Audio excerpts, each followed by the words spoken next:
I'm Jamie Colby, and today I'm on my way to Fall River, Massachusetts, about an hour south of Boston. I'm going to meet a man whose strange inheritance begins with his family's powerful connection to a future president. I'm Dennis Harkins.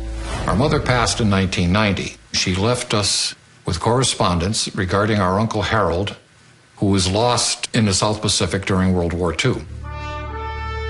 Dennis, I'm Jamie. Pleased to meet you. What is this place? This has to do with our inheritance. These ships? Yes. Let's check it out. The Battleship Cove Museum here in Fall River has two of the last remaining PT boats from World War II.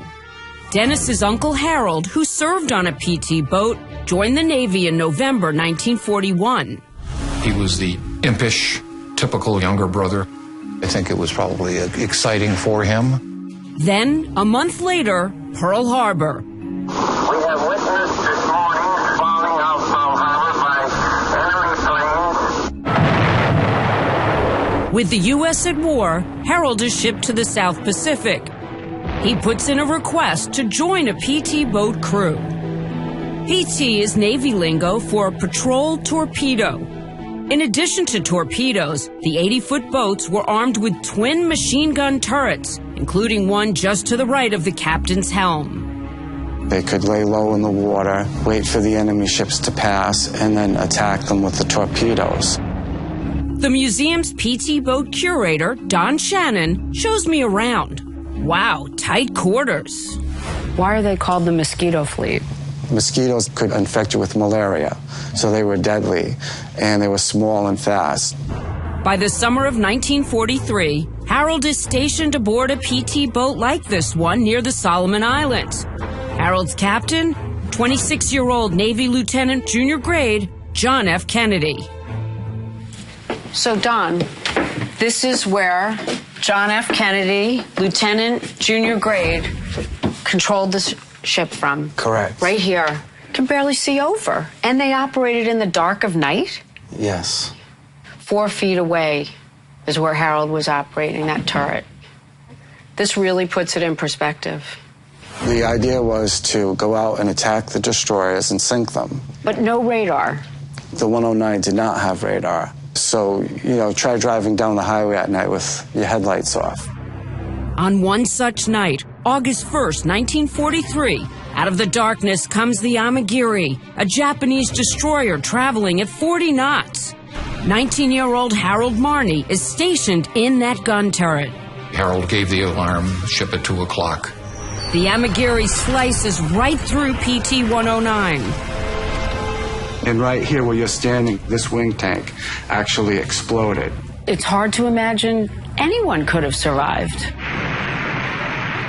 Things happened so fast, he probably got sucked into the weight of the ship. Harold and a second sailor, Andrew Kirksey, didn't have a chance. The surviving sailors swim to a small string of islands and take refuge until they're rescued 6 days later. Distraught over the loss of his men, Lieutenant Kennedy writes to Harold's mother, Jenny Marney. What did JFK tell her? Dear Mrs. Marney, this letter is to offer my deepest sympathy for the loss of your son. Kennedy goes on to write, I realize that there is nothing I can say can make your sorrow less. Harold had come on board my boat a week before to serve as an engineer. He fitted in quickly and was very well liked. Jenny writes back to Kennedy right away, thanking him for his letter and asking if it's somehow possible that her son Harold could still be alive. Kennedy responds, when the crew was finally united around the floating bow, we could find no trace of him, although every effort was made to find him. I am terribly sorry that I cannot be of more help or encouragement to you. My grandmother, Jenny, who we called Mum, was from Amherst, Nova Scotia.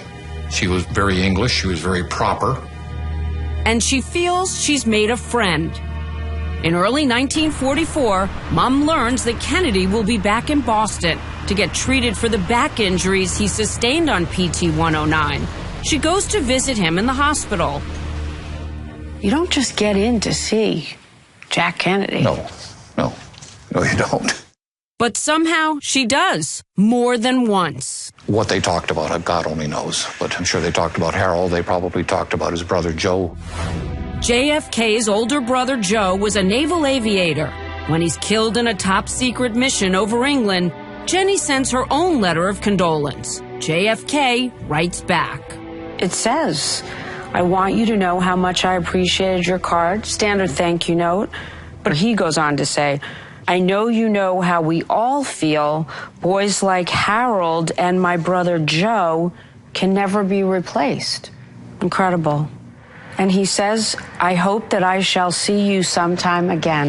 Yes. In 1946, Kennedy is elected to Congress. 6 years later, to the Senate. And in November 1960, Kennedy wins the White House, narrowly defeating Vice President Richard Nixon. The torch has been passed to a new generation of Americans born in this century.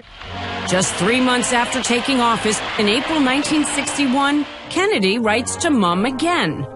He sends her a photo of a memorial wall at the Manila American Cemetery in the Philippines that's inscribed with Harold's name. Kennedy closes his letter saying, if ever you are in the nation's capital, I would like very much to have the White House and other public places here shown to you. Then comes that awful day in November 1963. President Kennedy was shot today just as his motorcade left downtown Dallas. It's the end of the White House Camelot years. And the end of Mom's relationship with the most powerful man in the world. Jenny Marney dies in 1973 and bequeaths her carefully preserved letters from Kennedy to her daughter, Dennis's mother, Elaine. Elaine gives the letters to her son in 1985, just 5 years before she dies. When I first looked at them, I was, oh, wow. And promptly put them in a safe deposit box. There they remain for the next quarter century.